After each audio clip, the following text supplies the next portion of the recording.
Bueno, entonces vamos a dar comienzo a otro programa de Hablemos. Nuevamente tenemos aquí el personaje que nos ha estado acompañando durante mucho tiempo a través de la descripción de su obra, y ya ustedes lo conocen, ahí está en pantalla. Se trata del doctor Ulises Casas. Y he venido casualmente aquí al estudio de la Fundación Fulfes para preguntarle de algo que me ha parecido insólito en su obra, y es este libro. Doctor, mucho gusto en saludarlo y a la vez estar aquí en compañía de usted y preguntarle por este texto que no sabía que usted también escribía literatura. Cuénteme, ¿cómo se le ocurrió este texto que tituló Cuentos de mi tierra, de otras tierras y de otros tiempos? Pues como yo soy de origen campesino y escribo, entonces en cualquier momento de descanso y todas esas cosas, me puse a recordar, digamos, hechos del campo y de la niñez, ¿no? Porque es que yo soy protagonista ahí de la mayor parte de los cuentos, sobre todo los infantiles, ¿no? Entonces, por ejemplo, el niño y la vaca, ¿no?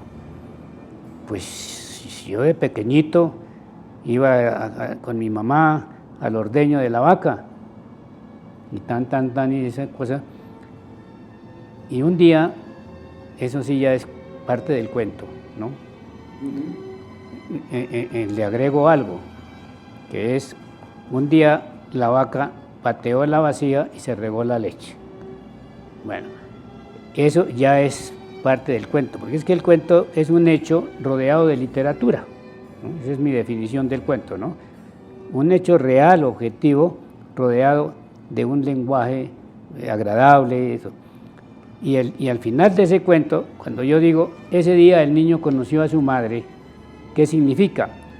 Pues que había hubo un hecho que le llamó la atención, pues que no se daba, y entonces él vio en el rostro de su madre la tristeza. Entonces el cuento también debe llevar a que interprete el lector, ¿no?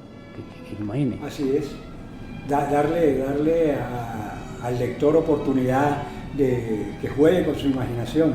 Oiga, doctor, y viéndolo bien, aquí hay una serie de cuentos, hay casi más de medio centenar de cuentos, que sería interesante conocerlos uno por uno. Pero usted, así de resumidas cuentas, así cuáles son los que más recuerda que le han traído pues una gran enseñanza y que le ha servido en su vida cotidiana.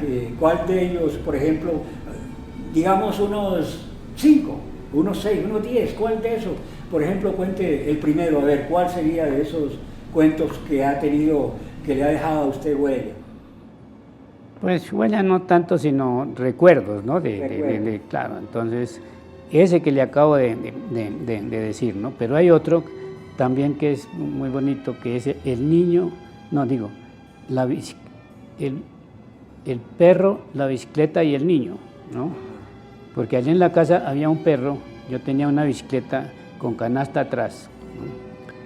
Y el perro lo acostumbré a que se sentara atrás en la parrilla esa que tienen las bicicletas, ¿no? Atrás. Y yo salía con él. Entonces, ese es interesantísimo porque... ¿De qué edad está hablando usted? Yo estoy hablando de la edad por ahí de 8 años, ¿no? De 8 años también. Eso es allá en su pueblo, en Zamacá, la casa, sí, en Zamacá, en la casa de las Margaritas, se llamaba allá, una finca que tenían, pero venga, pequeñita. Entonces, ese también me gusta mucho. El canto... Pero cuénteme, más o menos, ¿cuál es el contenido de ese cuento? Bueno, el contenido de ese cuento es que un día nos cogió un aguacero fuerte y entonces nos quedamos fuera de la casa. Quedarse fuera de la casa paterna es pues, digamos, angustioso para los papás. Entonces, cuando llegamos al otro día y yo le expliqué, entonces mi mamá desterró al perro, ¿no? Porque era el culpable. Y entonces el perro, pues, deambulando por allá y todo, ya lo vieron que esto y lo que eso. Entonces, yo que era muy aplicado en la escuela, dejé de ser aplicado porque me impactó eso, ¿no? El perro. Y entonces ya no fui el mejor alumno de la escuela ni nada de esas cosas. Y la gente decía que el perrito, ¿qué tal? Entonces, ellos, un día que yo llegué a la escuela, tenían el perro ahí, ¿no? Y entonces fue la alegría, claro. Y entonces yo ya otra vez volví a ser buen estudiante y todas esas cosas, y volvió la alegría a la casa. O sea que su indisciplina realmente no se debió a una represalia contra su mamá que había desterrado el perro, sino contra el sentimiento que usted le tenía a ese perro que lo había dejado solo prácticamente. Claro, además el perro me defendía mucho porque cuando mi mamá me amenazaba, no era que fuera frecuente, sino que hacía como que me iba a pegar el perro, se le enfrenta. Sí, eso es genial. El otro es el niño y el conejo. Ajá. También. ¿También tuvo conejos? No había conejos, sino que en el campo hay conejos que no son domesticados, entonces están por ahí. Salvajes. Sí, entonces el niño va a llevar los animales al río para que beban, y un día baja y trata de coger el conejo y el conejo se le esconde en un zarzal, ¿no? Y otro día que hacía mucho calor también, entonces el niño llega allá, deja los animales para que beban y sube y trata de coger al conejo, pero el conejo se esconde y el niño también reacciona y se va loma abajo, ¿no? Dando botes. Y entonces aparece el conejo como con las orejas así diciéndole: esta vez no pudiste, ¿no? Puede ser en otra ocasión. A veces les gusta mucho. Y el niño de la torcaza. Bueno, a todas estos que me está contando es en su infancia y en su adolescencia, y si acaso va a ser ahora alusión a ese de la torcaza. ¿Ese también pertenecía al periodo de la infancia o ya de la adolescencia? ¿De la torcaza? Sí. No, la infancia. Es que el de la torcaza es, diríamos, como la salida del niño a otros espacios, ¿no? Entonces la torcaza lo acompaña durante el camino, y cuando el niño ya llega a la cima de la loma y comienza a bajar a la ciudad o al otro ambiente, la torcaza ya no va porque ese no es su ambiente. Y entonces el niño se lagrimea, ¿no? Porque pierde a su mejor amiga. Es decir, todos esos cuentos son muy tiernos, ¿no? Porque son de infancia. Pues tan tiernos son que un poeta allá en Sógamo, ¿no?, lo dijo, que yo era muy tierno, ¿no? Muy sentimental. No, tierno lo dijo. Bueno, entonces en una reunión que se hacían pues a final de año de los poetas y todo cosa, cada quien leía algo, ¿no? En un evento al final, para celebrar el fin de año, los poetas y escritores y todo eso. Entonces, cada uno decía algo y salía, y quedamos algunos, muchos.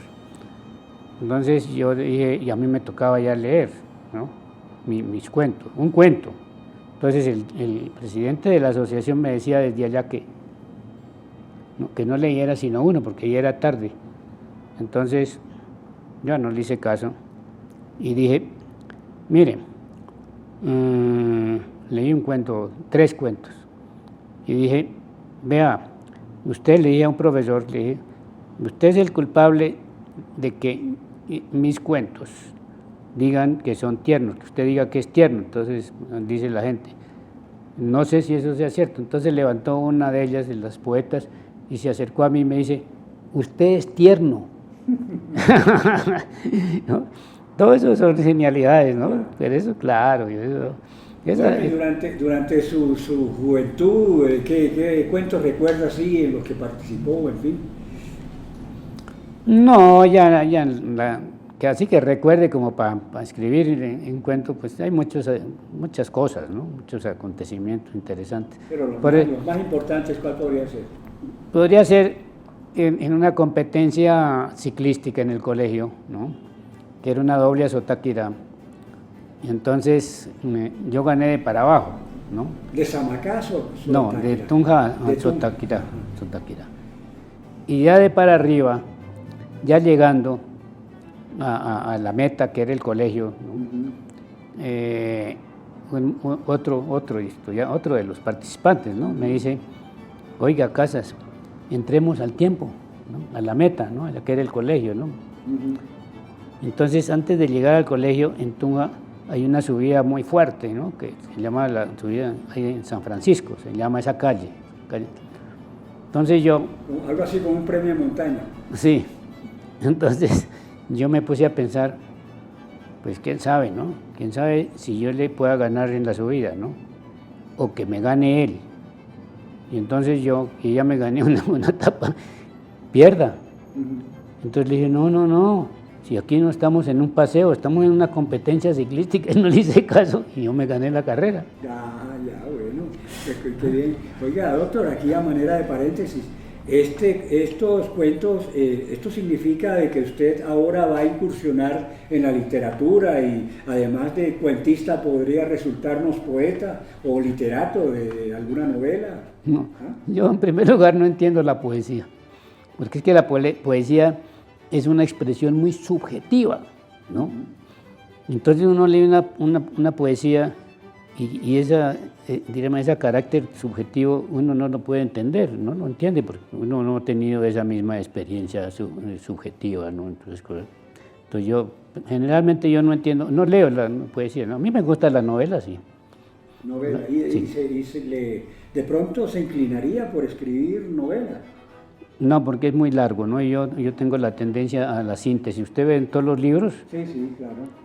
Que es una síntesis, ¿no? Sí, aquí para ilustrar a los teleaudientes, para que sepan que el doctor Casas realmente su fuerte es la filosofía, como lo dice su escuela de filosofía, historia y sobre todo de economía política. Sí. Y esto, claro, ya deja sentado el que el fuerte de él no es la literatura. Cuénteme, ¿qué otro cuento lo tiene así como muy vigente, a pesar del tiempo que ha pasado? Pues es un cuento más bien como medio político, ¿no? Que se titula El caballo del general. Ajá. Entonces dice así: el Ecus, caballo, presidía el salón de la familia. Hasta una Lady Godiva presente allí parecía indicar que en cuestión de caballos también las mujeres pueden demostrar virilidad. En su casa todos habían sido militares, unos de infantería, otros de la aviación, otros de la marina y los demás de caballería. A él no solamente le gustó desde pequeño el uniforme militar con su cachucha o kepis, sino que también gustó de los caballos. Era como algo que le infundía vigor, fuerza, dominio. Sus fantasías sexuales de joven adolescente siempre estaban presididas por caballos y caballeros, al contrario de otros que las tienen con la prostituta del burdel más cercano, la reina de belleza o el efebo del político burgués. Para él, el uniforme ya era un símbolo fálico que le asediaba en sus ratos de impulsos sensuales y los excitaba aún más la imagen caballista. Así fue como entró al cuartel. Allí miraba de reojo a sus compañeros en las duchas, en donde, como en todo cuartel, se bañan los soldados en pelota, y se sonrojaba porque su familia le inculcó que siempre debía ser muy religioso, creyente en sus dioses y sus santos, en donde lo sexual es un pecado que preside la vida familiar. De cadete escogió la caballería y allí encontró nuevos símbolos que impulsaban su virilidad. Ya los soldados no le causaban efecto alguno sino los caballos en su brío y esbeltez. Estos le parecían sexos excitados de tiempos remotos en presente, y eso le excitaba y le llevaba a escoger los mejores y montarlos para sentirse poseso y posesivo. Un día tuvo que casarse porque ya era un oficial de alto rango y tenía que mostrar un hogar ante sus superiores. No buscó mujer por fuera de la casta militar y sin romance casó con una hermana de otro oficial de parecido nivel, hija de generales en toda la línea familiar. Esa era la costumbre y el oficial no la iba a quebrantar, máxime cuando esto era secundario en sus planes de llegar a la más elevada cúpula castrense. Su vida sexual fue formal, había que procrear y procreó. pero su meta estaba fundada en su carrera y dentro de ella en la caballería. Montar a caballo era la demostración de su hombría, porque el caballo le reemplazaba el pene que nunca pudo utilizar como instrumento de placer, sino de instrumento de procreación. Un caballo brioso bajo sus piernas era como un pene en erección que proyectaba su personalidad, y ese fue su mayor placer, así como para otros la mejor prostituta, la reina que pudo poseer o el efebo del político burgués. Un día el general enfermó gravemente. La compañía de su familia no le complacía en su dolor. El imperio lo llevó a sus mejores hospitales y a sus mejores especialistas en pago a sus eficientes servicios, pero todo fue en vano. Cuando regresó, no se interesó por los cuidados familiares, sino que ordenó a sus soldados le trajeran su caballo, el cual, como buen católico, le había bautizado Nocturnal. Esta palabra le introducía en la oscuridad de lo perverso y en la dulzura del placer clandestino. Fue en oscuras noches cuando asistió a sesiones de tortura que ordenaba practicar a sus cabos y sargentos en la humanidad de los presos políticos, y luego regresaba montado en su caballo bajo la dulce y placentera música de clásicos nocturnos, a semejanza de los monjes cartageneros de la Inquisición, que teniendo al torturado en el potro de los tormentos, sentían el placer sádico creyente. Al fin murió el general, sin haber podido montar durante los últimos 6 meses a su caballo Nocturnal. Solo Caricias le propiciaba a semejanza de un demacrado anciano ante la impúber temperamentalmente marchitada por la perversión senil del amo que pudo aprovecharla. La noticia de su muerte fue recibida con alborozo interno por muchos generales que veían un peldaño desocupado en el ascenso que como obsesión tienen siempre en mente. El presidente ordenó días de luto porque su brazo armado desaparecía. Los cuarteles fueron puestos en pie para el funeral. La aviación levantó el vuelo. Los tanques, carros blindados, camiones, infantes y caballería ocuparon las calles desoladas de la capital. El desfile partió de la Catedral Primada, sede de remotas perversiones clericales, en donde el cardenal también es general de muchos soles en pago a su silencio en las depredaciones militares y en los desfalcos de los políticos. El general ya no estaba entre la casta, pero era necesario tenerlo presente porque una imagen debe perdurar. Alguien, en secreta venganza de militar inferior, propuso que el funeral fuese presidido por el caballo del general, y así se hizo. El general hacía presencia por intermedio de su caballo Nocturnal y allí iba abriendo el gran desfile. Todos lo seguían en orden riguroso. El cardenal general, el sustituto militar del general, presidente de la nación como comandante general de las Fuerzas Armadas de la nación, los ministros y colegas del general y toda esa jauría que en general siempre le había acompañado. Cuando el féretro era depositado en la fosa, un torrencial aguacero se vino desde el lugar, sobre el lugar.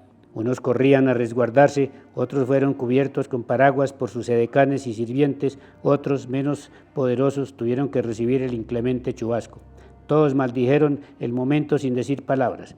El soldado maldijo al general, que siempre lo maltrató. El policía maldijo al general porque por culpa de su muerte lo sacaron a prestar guardia.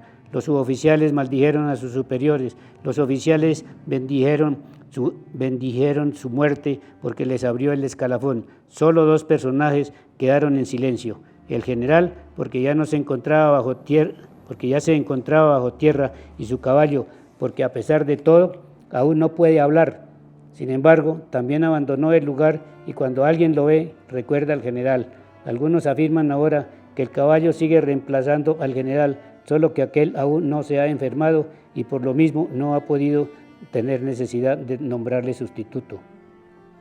¿Cuántos de estos tiempos?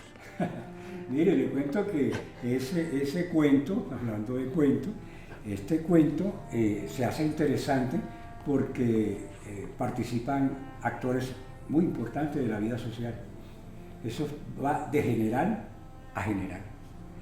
Y ya que habla del general y de su caballo Nocturnal, el Nocturnal, que nos da la impresión de la oscura, o sea, de la parte oscura que también tienen los clérigos y que entre otras cosas ya sabemos qué ha acontecido detrás de esos púlpitos, no solamente porque aquí también se está mezclando la política, cuando los curas desafortunadamente esto es ampliamente conocido, Vox Populi, incitaban a los conservadores a acabar con los liberales, desde los púlpitos.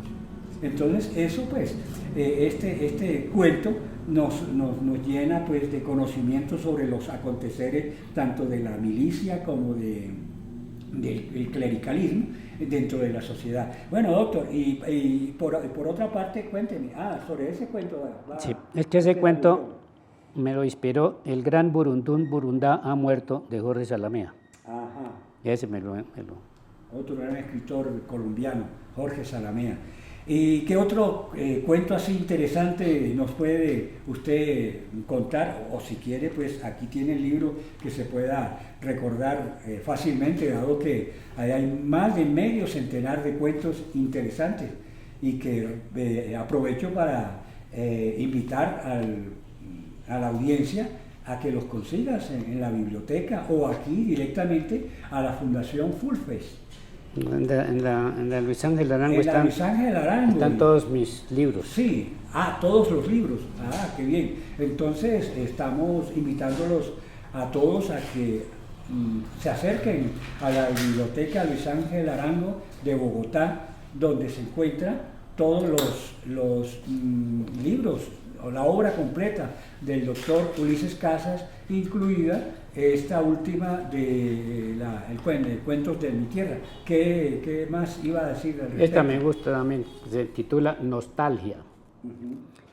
De la oficina a la casa, de esta a la oficina. La monotonía lo agobiaba y lo conducía a pensar y pensar. La calle era un enjambre de mujeres, hombres, niños, adolescentes, ancianos, inválidos, los llamados habitantes de la calle, como si casi siempre todos no fueran.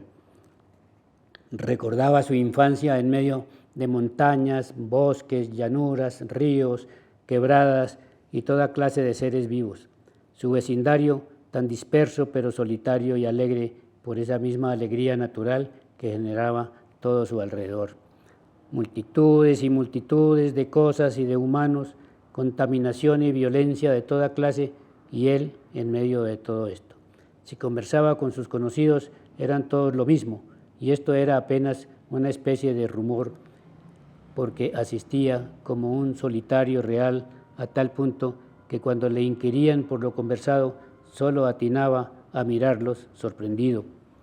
Un día cualquiera, porque para él todos eran lo mismo, caminaba por esas calles condensadas de caminantes sin rumbo, avanzaba en medio de esa espesura de bruma que no se distinguía si era de neblina o humo, avanzaba como una especie de sonámbulo y desapareció. Cuando sus compañeros de trabajo lo extrañaron, apenas si les sorprendió porque nunca estuvo en sus espacios. Carlos había entrado al mundo de los llamados desaparecidos en las estadísticas oficiales. Salto de página. Ese es otro momento que también tiene mucho contenido bastante atractivo y sobre todo que le da oportunidad al lector de viajar a través de su imaginación a transportarse en otras cuestiones. ¿Qué otro cuento usted así recuerda que le gustaría pues aquí ponernos al tanto a la teleaudiencia? A ver. Bueno, mientras tanto yo les recuerdo a nuestros teleaudientes que el doctor Casas ya saben que pueden conseguir su obra en la Luis Ángel Arango de la ciudad de Bogotá, capital de la República de Colombia. Aquí está su obra completa y pues, o si no, aquí directamente a la Fundación Fulfes, que también está comandada por la señora Verena Barufol y otros personajes que hacen parte del colectivo. Entonces, doctor, ¿cuál es el otro tema el otro cuento que me gustaría? A ver, leamos la civilización. A ver. Llegaron, fue el grito de la multitud. Retumbaba el eco en la montaña y cada habitante del pueblo lo repetía sin saber de qué se trataba. La primera autoridad encabezaba la marcha de la multitud. Hacía 50 años el gobierno nacional había prometido la carretera que de la capital de la provincia llevaría al pueblo los logros del desarrollo y el bienestar del pueblo. Eso había dicho el señor presidente de la nación y el pueblo esperaba y esperaba. Y al fin, el último bulldozer terminaba los últimos metros de los 15 kilómetros que separaban el pueblo de su capital. La calma y la tranquilidad, el sosiego de siglos había terminado. Motocicletas, camiones, automóviles y toda clase de artefactos iban copando los espacios del pequeño pueblo, el que crecía a ritmo impresionante y a la vez conocía a gente de otras regiones. Su clima, sus valles, colinas y montañas eran un aliciente tanto de sus vecinos como de otras partes. Aparecieron almacenes en donde se encontraba de todo, pero a los cuales solo accedían los mismos que llegaban, porque sus propios habitantes no poseían los dineros para comprar lo que nunca habían conocido ni imaginado. Cantinas y bares hicieron de la noche un despertar y del día la calma y la soledad de sus muy contadas calles.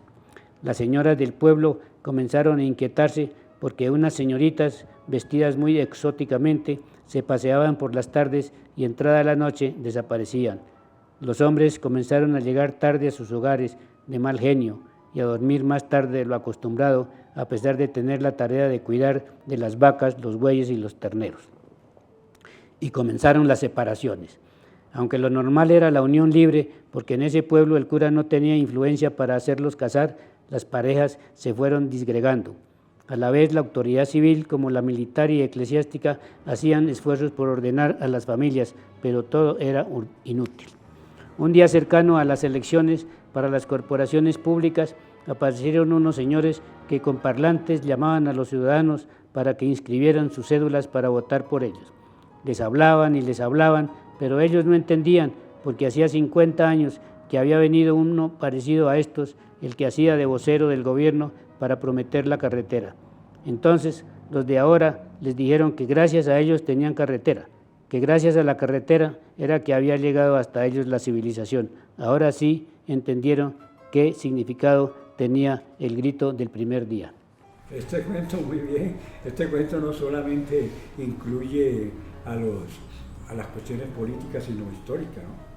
Y qué bien. Bueno, vemos que aquí hay una serie de cuentos que podría uno recrearse durante todo un día, pero aquí desafortunadamente, doctor, estamos en un programa que, para no hacerlo tan extenso, queríamos resumir esto y usted perfectamente podría cerrar el libro con ese texto que usted tiene que hace alusión al resumen de lo que corresponde el texto como tal. Sí, sí. ¿Qué dice exactamente? Cuentos de mi tierra, de otras tierras y de otros tiempos, refleja la vivencialidad de la niñez campesina en regiones apartadas de la gran ciudad, la correspondiente a la ciudad y aparte de la historicidad del pueblo colombiano. La instrucción en la enseñanza oficial genera una especie de concientización del ser mismo en su desarrollo, tanto individual como social, en la diversidad de las comunidades que conforman el conglomerado económico, social, político y cultural del colombiano medio. Una visión general de nuestra sociedad me generó un impulso muy profundo para escribir estos cuentos en los cuales va buena parte de mi ser económico, social y cultural. De ahí la diversidad de las situaciones mismas de cada uno de los cuentos. Ah, qué bien. Bueno, definitivamente este texto, este libro hay que conseguirlo, si no conseguirlo, pues por lo menos tener la oportunidad de leerlo, como ya lo dijimos, en la biblioteca Luis Ángel Arango. Doctor, ya antes de despedirnos quisiera preguntarle, entre las anécdotas que le he escuchado, ¿hay alguno que quedó incluido como cuento? Por ejemplo, el caso de ese acontecimiento del profesor que a usted en una ocasión, cuando estando muy niño, le regaló un libro que se llamaba El Pequeño Napoleón. Napoleón el Pequeño. Napoleón el Pequeño. ¿Usted incluyó alguna de esas anécdotas como cuento o no? No, más bien no, pero hubiera podido ser, ¿no? Sí. Claro. pero es que como usted ve, hay mucho cuento ahí, Sí, ¿no? así es, Muchos así es. cuentos, ¿no? Entonces, pues eso ha sido muy satisfactorio para mí, escribir esos cuentos, ¿no? Que a mí me gustan, ¿no? Todo eso. Y además, como digo ahí, refleja esa realidad colombiana, ¿no? Pero lo que más sentimiento me da es los cuentos que tienen como protagonista el niño campesino, ¿no?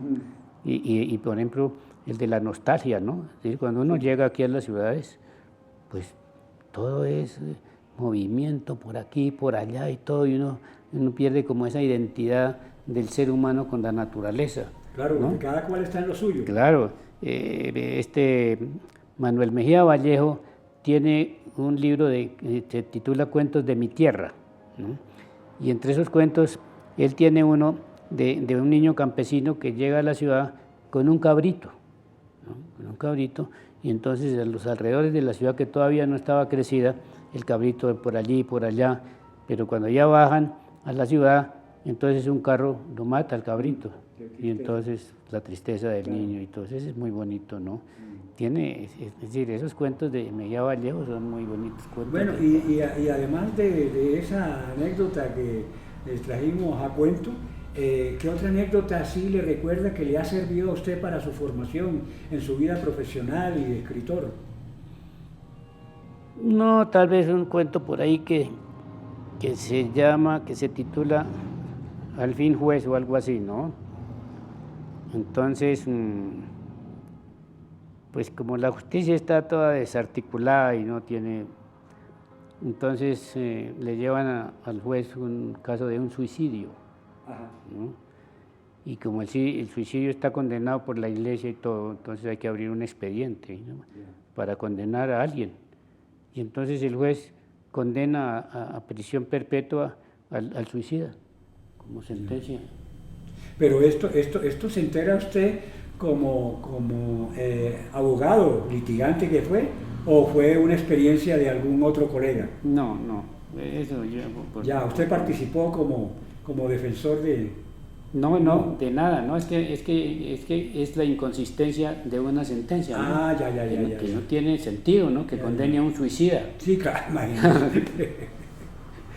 Bueno, ¿y qué otra anécdota usted recuerda así que pueda ser ilustrativa para que lo conozcan a usted, así parte de su biografía, que estamos por hacerla, ¿no? Aparte de la descripción de la obra que ya se hizo, algún día, pues, ojalá pues, podamos hacer un programa relacionado con su biografía. Pero aprovechemos este espacio, que ya nos quedan unos minutos para que nos cuente qué otra anécdota usted recuerda que le ha servido así en su vida cotidiana. Bueno, no, como aprendizaje, ¿no? De lo que es la sociedad, por ejemplo, esa del profesor que enseñaba la cátedra de filosofía del derecho. Ajá. Entonces, ese profesor llegó a decir en la iniciación de la clase que esa era una clase no magistral, sino participativa, ¿no? Entonces, que todos podíamos intervenir dentro de la clase, ¿no? Entonces, a mitad de año, el profesor dijo que a la universidad venían los más inteligentes. Entonces yo le dije, no, profesor, a la universidad vienen los que tienen plata.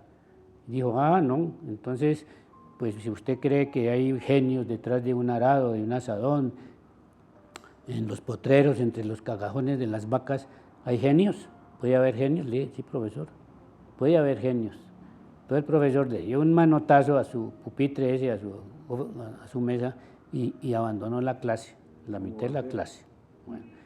Bueno, entonces otro estudiante me dice, oiga, Casas, usted no deja de dar clase. Nosotros vinimos aquí a estudiar y usted todo el año lleva ahí interfiriendo en la clase y todas las cosas. Le dije, bueno, pues señor, dígale al profesor, porque el profesor fue el que dijo que esto era una clase de interacciones y todas esas cosas, ¿no? Bueno, entonces cuando llegó el profesor, yo le dije, vea, profesor, aquí el estudiante fulano de tal dice que yo no dejo de dar clase. ¿Usted qué opina? ¿Qué dice? Dijo, no. Seguimos, eso no tiene por qué, y seguimos las clases hasta en el examen. Tuvimos el debate, ¿no? Debate. Entonces, eso lo conté yo como anécdota, en una reunión que hicieron en Tunja los externadistas, dirigido ahí por una señora, que invitaron al rector del externado, invitaron al procurador de ese momento, que era externadista, y todos los externadistas en Boyacá, ¿no? En Boyacá. Y entonces me dijo, vea, cuente una anécdota ahí a la hora del almuerzo. Y le dije, pero usted me pone ahí como porque ya, ¿cómo hago? Si es que, entonces yo dije, ¿qué cuento? Y conté este caso, ¿no?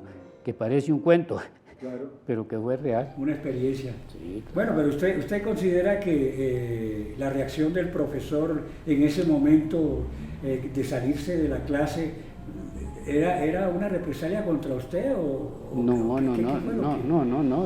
Era una cosa que él... Casualmente, por casualidad. No, que él consideraba que los inteligentes eran los que íbamos a la universidad. Eso lo consideraba él.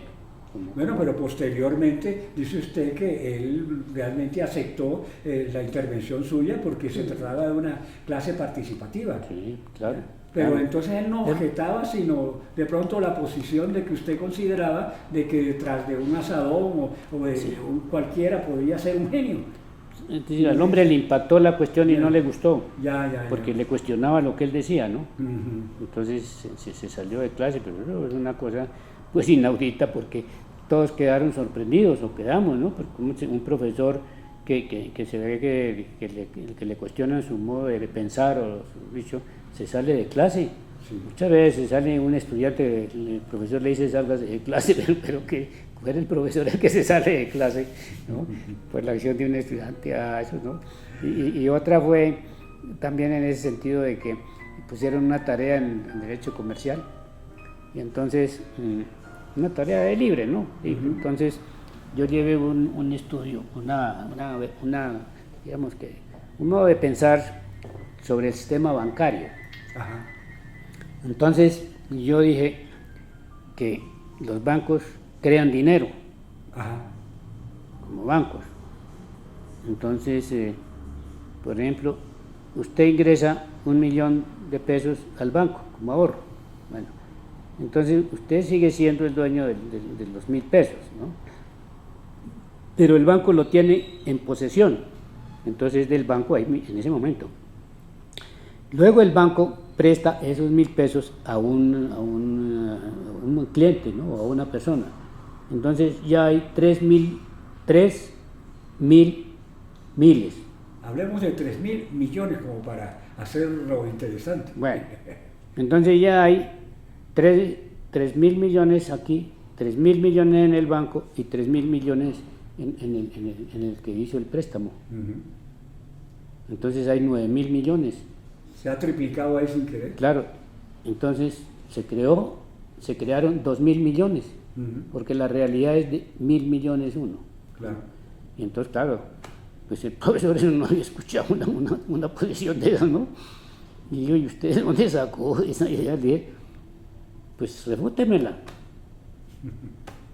Oiga, doctor, ahora que está usted hablando de los cuentos es la anécdota con su profesor, voy a salirme un poquito del tema, pero no de cuentos, sino de chiste, que tiene que ver también, no con un profesor, sino con una profesora. Ah, no, miento, con un profesor que le pregunta a uno de los alumnos a manera de curiosidad, porque hasta ahora estaba viviendo sus primeras experiencias sexuales, y le pregunta, profesor, ¿usted qué siente cuando besa a su novia? Y el profesor furioso dice, se me para y se me sale. Bueno, doctor, ya para despedirnos, cuéntenme cuál ha sido los libros que más lo han impactado, que le ha servido para su formación intelectual. ¿Los que he leído? Sí, que le han servido. Y yo recuerdo que usted habla mucho de Alejo Carpentier. ¿Qué otros libros así le han llamado la atención? No, mire, yo venía de una familia liberal, de mi pueblo, ¿no? Liberal. Entonces en la libre, como me quedaba mucho tiempo para leer, entonces yo leía, y cualquier día encontré un libro de Lenin que se llama La revolución, ¿no será? No, el que hacer creo que es o algo así, ¿no? El quehacer, sí, Con la revolución y el Estado, algo La ahí. revolución y el Estado. Eso. Entonces yo dije, pues esta es la realidad, esta es la salida, ¿no? Después de haberlo leído. Sí, esta es la salida. Y entonces yo ahí ya me orienté o cogí el camino de la cuestión revolucionaria, ¿no? ¿A qué edad tenía en ese entonces? No, yo ya tenía algunos 18 años o algo así. O sea que no había entrado a la universidad. Sí, pero no había terminado su estaba carrera. No había terminado, no, está todavía en la libre. Uh-huh. Va. Entonces ahí Recuérdenos así, a manera de información para los teleoyentes, usted primero comenzó en la Universidad Externado de Colombia. No, en la libre. En la libre. Pasó al externado. Sí. Y después hizo una especialización en la Universidad Nacional. No, simultáneamente, entre el cuarto y quinto año del externado, como era en la Nacional había una especialización de Derecho Penal, entonces yo aprovechaba, porque en el externado las clases eran toda la mañana, por la tarde quedaba libre. Entonces yo aproveché las horas de ya casi nocturnas, porque eran como de 6 a 8, una especialización en Ciencias Penales y Penitenciarias, ¿no? Allá en la Nacional. La Nacional. Claro. ¿Eso qué fue? ¿Un posgrado? Pues eso en ese momento se llamaban especializaciones, ahora se llaman otras cosas. Doctor Casas, yo la verdad es que estoy aquí tan entusiasmado que no he querido despedir el programa porque aprovecho para enterarme de algunas anécdotas y casualmente también informar a la teleaudiencia que lo sigue, que usted tiene una cantidad de seguidores, sobre todo en Facebook, porque me he enterado, porque por ahí como estamos conectados me he dado cuenta que tiene muchos seguidores, pero ahora en YouTube es donde pues aquí humildemente pues conduzco este programa de Hablemos, he querido también tenerlo, pues, y sobre todo el conocimiento amplio de su obra, que me gustó, estoy satisfecho de saber que fui uno de los que pudo pues, conseguir esa entrevista con usted. Pero ya para despedirnos, cuénteme cuáles eran los últimos libros que usted, aparte de La Revolución, El Estado y la Revolución, ¿qué otro libro así le impactó y le sirvió para su formación intelectual? Freud. Freud. ¿Y quién más? ¿Cuál será el malestar en la cultura con eso? Sí, un artículo que se titula El malestar en la cultura y otro que se la ilusión, algo así, que es otro artículo, el porvenir de una ilusión, que es otro artículo. ¿Y el libro de psicoanálisis y la interpretación de los sueños? Sí, yo me leí toda la obra de Freud. Es que es interesante, Freud es un personaje. Sí, claro. Al igual que Nietzsche, Federico Nietzsche, que también viene de la corriente de Arthur Schopenhauer, como voluntaristas que fueron. Sí, y que también de ellos descienden otros como Martin Heidegger y bueno, otros que no queremos salir del tema. Pero de todas maneras, por último, ya ¿qué otro libro así interesante le ha servido a usted? Pues las novelas de Alejo Carpentier. Ajá. ¿Y otros? Y a ver, ¿de quién más? De Oscar Oscar Lewis. Doctor. Me imagino que usted también fue un lector, no solamente de Hegel, sino de Marx y de Engels, porque usted es un revolucionario nato. Sí, yo soy revolucionario, claro que sí, pero no estoy enganchado en las corrientes actuales de eso, ¿no? Porque eso... No es un activista político, pues. No, porque es que los que han venido siendo activistas de eso han pervertido la teoría de Marx y de Engels, claro, y toda la corriente filosófica. Entonces eso fue un desastre. Usted ve lo que era la Unión Soviética y otra vez volvió la corrupción y otra vez volvió, y las 15 repúblicas que habían conformado Confederación de Repúblicas Soviéticas se disgregó y otra vez quedaron las 15 repúblicas, pero peor. Además ahí había un Shevardnadze que fue ministro de Relaciones Exteriores de los gobiernos soviéticos y todo, que cuando ya se disgregó y es presidente de una república de esas, se mandó bautizar ¿Cómo le parece? Después de ser completamente antirreligioso. Es que, miren, la cosa es que hay revolucionarios que son revolucionarios en su juventud, ¿no? Pero cuando ya llega cierto tiempo, por ejemplo, los nadaístas. Entonces el jefe de los nadaístas, Gonzalo Arango, que se orinaban en la puerta de la catedral de Manizales y hacían no sé qué cosa, resultó místico al final de sus días. Ya, pero ¿lo hacía qué? ¿Con represalia al clero? No, de su personalidad, es que eso, mire, es decir, el personaje que tiene formación propia, no propia, sino pues conjugación de lo que ha leído, de lo que ha visto y todo, y es consecuente, yo toca que lo busque con lupa. Bueno, entonces ahora sí tenemos que despedirnos, doctor. Yo tengo que hacer algunas cuestiones por ahí, pero me ha entusiasmado estarlo entrevistando, que pues no quiero desaprovechar esta oportunidad, ya que habla como revolucionario que es, muy simpatizante de las teorías marxistas, leninistas, en fin, pero no es un activista político por lo que nos ha dicho, de que han pervertido los nuevos activistas esas doctrinas políticas. Y porque yo tengo mi propia concepción ideológica y política, ¿no? Propia. Sí, claro, el colectivismo económico consciente, esa es su tesis y que ya es ampliamente conocido. Entonces, doctor, me le voy, me le despido. Antes quiero decirle a la audiencia que muchísimas gracias por habernos soportado. Este programa fue un poco más largo que el acostumbrado porque aquí tuvimos que adentrarnos en varios aspectos de la vida del doctor Ulises Casas y pues lo aprovechamos ya que estamos aquí.